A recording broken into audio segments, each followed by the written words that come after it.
Hello, welcome to Do It Yourself channel. Today I will show you how to remove animations in Samsung Galaxy Z Fold5.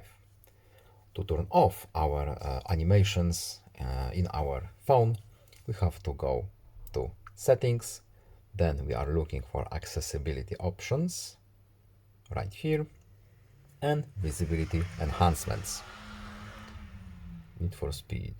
And here we have Remove Animations. What does it do?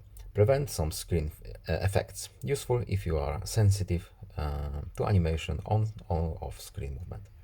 So, as you can see, now it's pretty smooth, but we want to remove this animation, turn it off. We simply check this little box here, and now it's all instant, no flare, no flashes. It just disappears or appears very rapidly.